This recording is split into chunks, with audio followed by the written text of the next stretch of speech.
Hello, thank you for joining me. This is Kathy Imani on Breakout. And today, again, I'm recording from outside, so I hope that background noise won't disrupt the flow. Even as we look at, today we want to talk about letting go.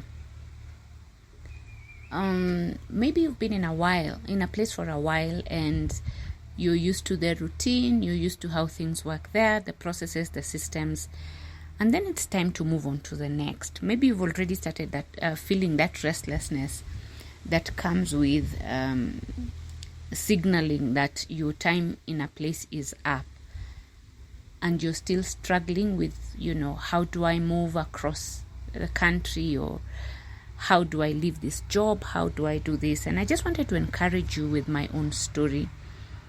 In September this year, I left my job. I'd been feeling since October last year to prepare for my exit, and so I'd started doing that. But I had not fully committed to leaving it until someplace around July. So I did leave it in September to be able to come back, to be able to do the new things that I had felt it was time to do. And there's a verse in the Bible in Isaiah 43 verse 18 and 19 that says to forget the former things and look towards the new thing that God is doing. So I felt it was going to be a season of the new, and so I left. I have had a lot of transitions taking place concurrently this year. It was scary. Transitions are filled with confusion. You don't know what next. Sometimes it feels like you can't really hear God, so you're lacking direction and all that.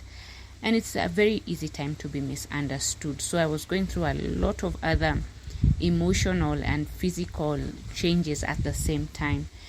Again, I have children, and so there's bills and there's education and there's relocation and all that to consider before making any move. But I still left my children. Thank God for parents.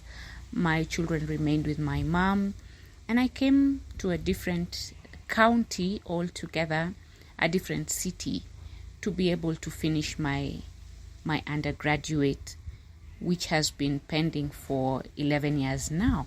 So I'm a mature student with family that I've had to leave behind, and bills to pay, and I had to leave the job. It's not an easy place. And of course, there were the naysayers, why would you leave a job without getting a new one? Why would you move to a different city? Why would you go to that place with very different norms? And I'd battled with these things since the beginning of the year, when I felt I should re-pursue, because I've been pursuing this for a while, but re-pursue this finishing of my education. I did not expect that it would come with all these changes, but it just looked like all the changes were coming in together. And so when I was leaving home, coming to a new city, no relatives, no friends, I spoke to a friend of mine. We're in the same Bible study group and what we call a home fellowship together. And I was just asking for directions because this happens to be his native home. And as I'm asking the questions, where do I get public transport? Where do I alight? How do things work? He gave me all the information that he could. And so I came. I knew I'd have to look for accommodation. I knew I'd have to figure things out on my own. Now, I've been a parent for 20 plus years, and I've never been away from my children. I've never really been away from my family for such an extended period of time. I think the longest could be a week, So it was a big move even for my children, big move for myself, for my wider family. And so coming out here on my own is something I haven't done since I was, probably 19. I'm very set in my ways, as we tend to be by the time you're getting to your 30s and 30 plus, I'm used to a routine and life is working. And I think one of the most difficult things is to make a decision to leave when things are working. But sometimes God allows us to live when you're quote quote at the top of your game, to live when things are actually going so well, because then the next thing that happens is you enter into a place of comfort zone. And I can now admit that I have been in my comfort zone, and the comfort zone kills dreams. The comfort zone would keep me from pursuing the other things that God has for me. I know for a fact that there are certain people I needed to reach out to encourage. There are places I needed to see. There are experiences I needed to even pay for and just, accomplish, not accomplish, but be part of that experience. Like if you've never done ziplining, that's an experience to pay for, you pay for the experience, yeah, because it gives you something different. Not really, it's not going to do anything for you in terms of promotion or make you wiser or what. It's just pay for some experiences. And the Lord has really been teaching me about paying for experiences. Anyhow, I speak to this friend of mine and he tells me how things work, and so I come. I only carried clothes for about a week and a few, change of shoes, a few pairs of shoes for change, and my books. Yeah, and that was that. I actually came first time round with a backpack, and then I was sent back to my home city for a couple of weeks, and then now it was time to come. I literally came here with just under $200, and I knew I'd need to get a place to stay and all that. But do you know, this friend of mine has an aunt that lives not too far from the institution I'd be attending. And he has two aunties around, actually, and he had spoken to one. But on the day that I landed, the auntie he had spoken to was caught up in a meeting and did not hear her phone.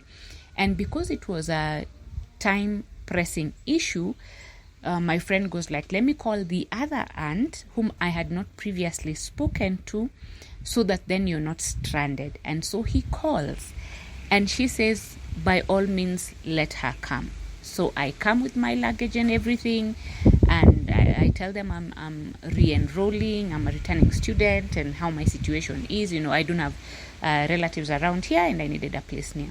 And they actually go like, you don't even need to get a place to stay, you can stay with us. And so it's been a month of staying with them. They did not know me prior. They met me that day when I came with my luggage, but they've taken me in and they've embraced me. And before I left home, I was giving up my house. I was giving up everything pretty much that I knew, the lifestyle that I was used to and I've been building over the years, to come and build something new with God. I'm not even sure what that looks like, but I wanted to encourage you that God always has the next step ready if you're just willing to step out in faith. My stepping out in faith, I was wondering where I would live and how it would be, and if I'd hack it to live on my own in a city, without getting homesick and things like that. Yeah, I imagine at my age and still worried about homesick. I'm a very family-oriented person. But it's been a month and I've been happy. I've been able to catch up with my assignments.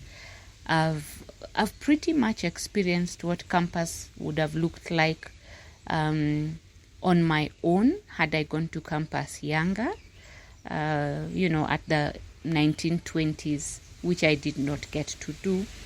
But I see it like a restoration of sorts, that God allows you to come back to a milestone that you had skipped, and then gives you a bit of a head start in that you're more mature, you're better able to handle the experiences that come your way, and so you experience things more richly and they make you even better than what you would have been if you had approached this thing earlier. Had I come to campus at that time, maybe I'd have played around, maybe I'd not have been very dedicated to my education and all that, but now I've come with a focus. And not only a focus, I'm also able to handle other things outside. For instance, I'm mentoring a small group of women that have had similar experiences as I had in my 20s. And so I'm able to walk with somebody else and make somebody else's life richer and hopefully better. So just be encouraged. God has sent you somewhere. It's His will, it's His bill. I've been accommodated. I did not need to pay anything. And so even the money that I had, I've been able to sow into other people's lives and help out with the shopping. And I really have family.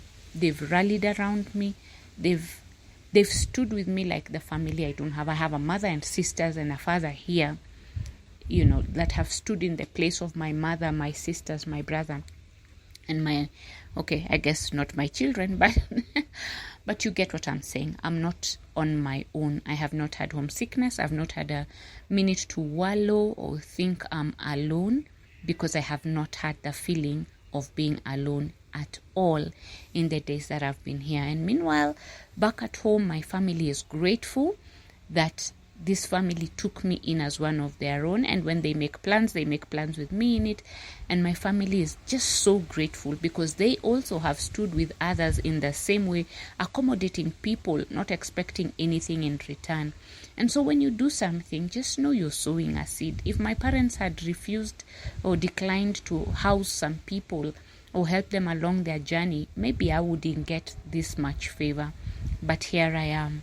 And so I'm encouraged today that whatever my parents sowed, I am reaping. Whatever I've sowed, my children will reap.